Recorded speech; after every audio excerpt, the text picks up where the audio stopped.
Hi, today I'm going to tell you the 10 questions you must ask before you select a listed broker. Hi, my name is Valne Ellis from letscallmyagent.com, where your support and referrals help feed the hungry in our community. I just want you to know that this particular video forms part of a series entitled Sellers Beware, and in the series I give you helpful tips in the form of short videos that you can actually use to make an informed decision when the time comes for you to sell your property. For more information, go visit www.sellerbewarevideos.com. All right, so enough of that. Let's jump into my computer and let's get started. Okay. So before you choose a listing agent, and there are 10 questions you can actually ask that particular listing agent in order to make a determination as to whether or not this particular agent is the right agent for you. Before I actually start, I want to give you a quick story about an incident that recently happened. Okay. So there was a property that was on the market for about 3 months in an area where the properties take 18 days to sell. Okay. Eventually, I called the listing agent to find out what was going on, and I couldn't get the listing agent. Finally, when I got that particular listing agent, I found out that the listing agent has a full-time job and he does real estate on a part-time basis. And what really happened was the seller of the property found out that he had a full-time job. The seller of the property had some words with him. He didn't like the way the seller spoke to him.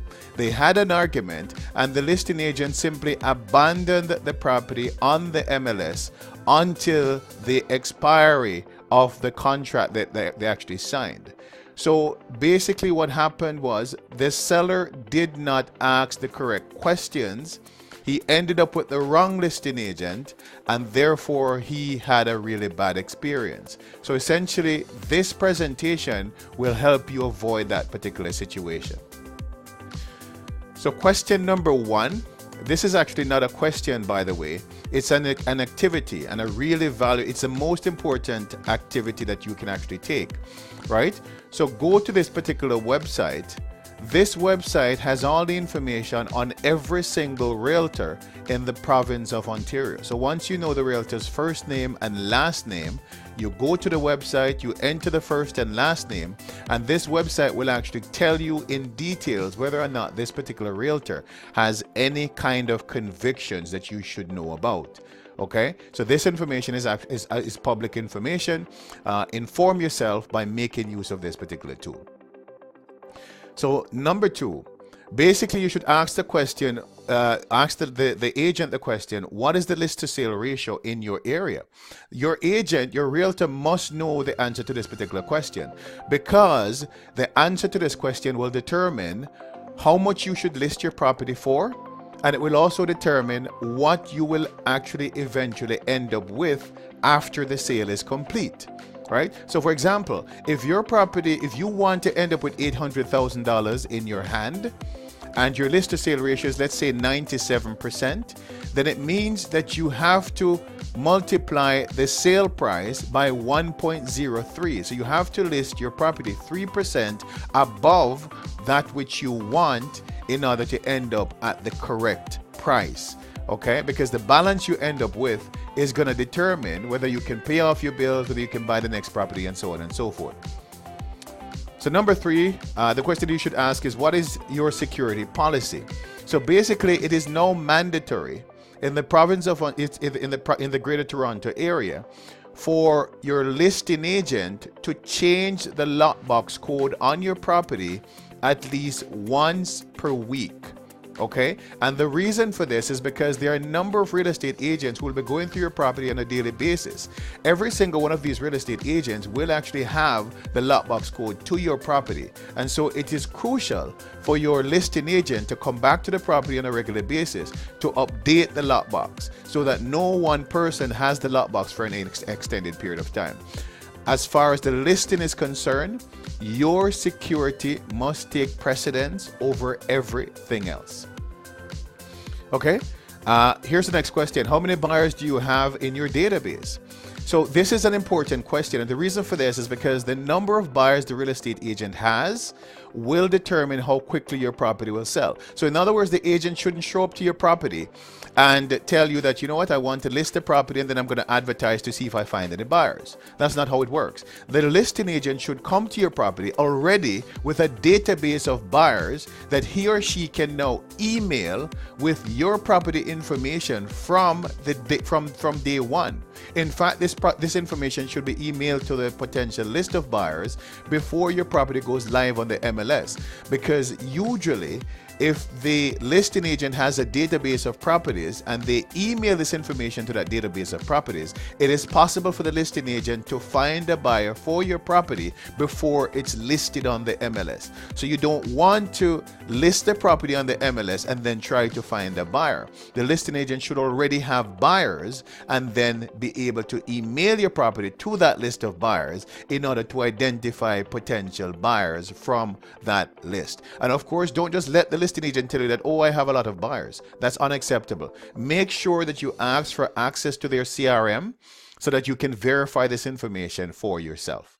All right, number 5, what is your strategy for selling my home? So the listing agent must have a marketing plan in writing that he or she can present to you, and this marketing plan must make sense to you as well.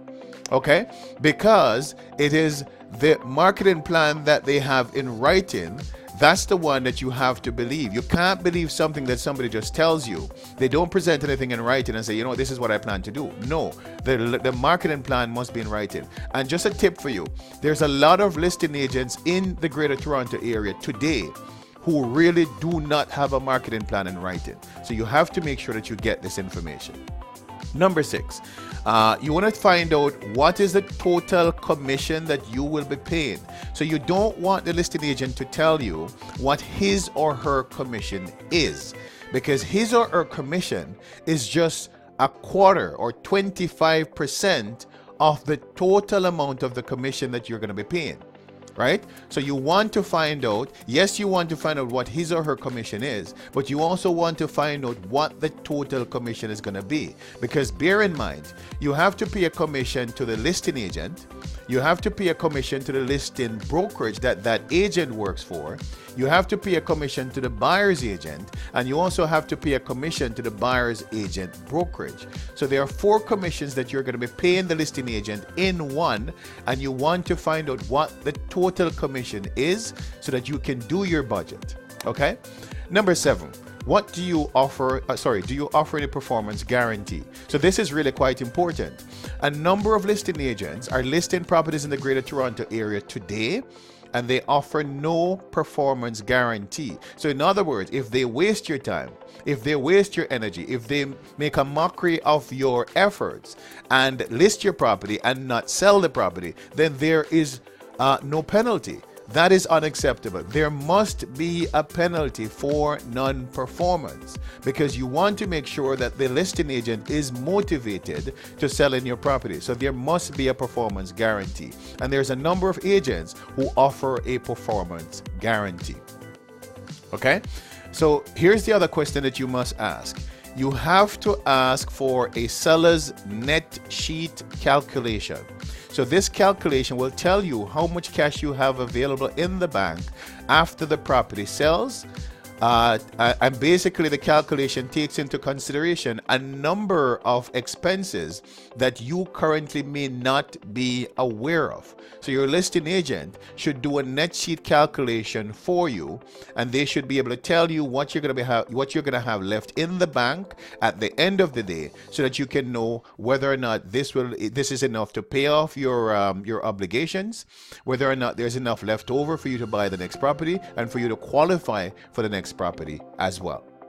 Number 9, basically you want to find out from the listing agent how often he or she is going to provide feedback to you, and you also want to find out the manner in which the feedback is going to be provided to you. So for example, are you going to call me every Monday night at 8:30 p.m. to discuss what has gone on with my property. This has to be done in writing. You cannot just wait for the listing agent to promise you this information. It has to be agreed upon and it has to be signed to, and you must make sure that you hold the listing agent accountable to that which has been signed. And the last question, you want to find out if the listing agent supports any charity. Okay, so essentially in today's market, you're able to sell your property and at the same time you're able to help somebody who needs help, or to support a local charity, or so on and so forth, right? So it's possible for you to achieve these two objectives in one. Choose a listing agent who supports local efforts, who supports local charity, and who is willing and able to give back to the community. All right, so there you have it. Thank you so much for your time. Don't forget to like, subscribe, share this video with somebody who can actually use the information. And I look forward to you in the next video.